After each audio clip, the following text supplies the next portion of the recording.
காலைதோறும் புதியவை. பாதுகாப்பின் துறைமுகம். ஜூலை 14.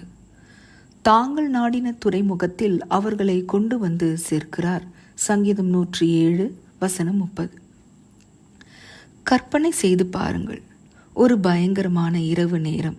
திடீரென்று எழும்பின புயல், அகோர காற்று, பொங்கி எழுந்த கடல் அலைகள். எவ்வளவு முயற்சி செய்தும் ஒரு பயனும் இல்லை. கடல் நீர் படகையும் நிரம்ப தொடங்கியது. இயேசு எங்கே?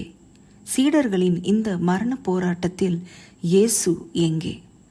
அவர் நிம்மதியாக உறங்கிக் கொண்டிருந்தார். தங்கள் அழிவை குறித்த கவலை அவருக்கு இல்லை என சீடர்கள் நினைத்தது சரிதானே? இத்தகைய புயலில் இயேசுவின் நிம்மதியான உறக்கத்தின் காரணம் என்ன? மிகுந்த சோர்வாக இருந்திருப்பாரோ? இருந்திருக்கலாம். ஆனால் அதை காட்டிலும் வலுவான ஒரு காரியத்தை வேதம் நமக்கு காட்டுவதை நாம் கவனிக்க வேண்டும். நமது சீடர்களுக்கு அவர் ஏற்கனவே சில சத்திய உண்மைகளை கற்றுக் கொடுத்திருந்தார். நான் என் சுயமாய் ஒன்றும் செய்கிறதில்லை, நான் கேட்கிறபடியே நியாயம் தீர்க்கிறேன். எனக்கு சித்தமானதை நான் தேடாமல் என்னை அனுப்பின பிதாவுக்கு சித்தமானதையே நான் தேடுகிறபடியால் என் தீர்ப்பு நீதியாய் இருக்கிறது.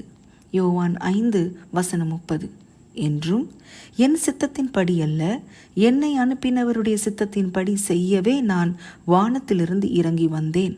யோவான் 6 வசனம் 38 விளக்கி இருந்தார். இயேசுவின் நிம்மதிக்கு இதுதான் மைய காரணம். இப்படகின் பயணம் தன் பிதாவின் கட்டளை. எனவே அவரில் கவலை ஏதும் இல்லை. தம்மை அக்கறைக்கு போகச் சொன்ன தகப்பன் அவரை பாதுகாப்பாக கொண்டு சேர்ப்பார் என்று அவர் நம்பினார். கடும் புயல்களால் நிறைந்திருக்கும் நமது வாழ்க்கையில் இத்தகைய ஆழமான நம்பிக்கை மிக அவசியம். உம்மை உறுதியாய் பற்றி கொண்ட மனதுடையவன் உம்மையே நம்பியிருக்கிறபடியால் நீர் அவனை பூரண சமாதானத்துடன் காத்துக்கொள்வீர். ஏசாயா 26 வசனம் 3. நாம் செல்லும் பாதையை நமது தேவன் தளராது காத்து கொண்டிருக்கிறார் என்கிற நம்பிக்கையில் நாம் உறுதிப்படும்போது வேறு யாருக்குமே புரியாத தேவ சமாதானம் நமது உடைமையாக மாறும். அவரில் பாதுகாப்பாக நாம் இருப்பதை பூரணமாக நம்புவோம். நமது சத்திய இலக்கு என்னவென்று நாம் சரியாக தீர்மானிக்க வேண்டும்.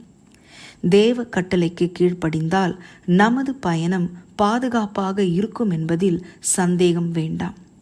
அப்பொழுது தங்கள் ஆபத்திலே அவர்கள் கர்த்தரை நோக்கி கூப்பிடுகிறார்கள். அதன் அலைகள் அடங்குகின்றது, அமைதல் உண்டாகுகிறது. தாங்கள் நாடின துறைமுகத்தில் அவர்களை கொண்டு வந்து சேர்க்கிறார்.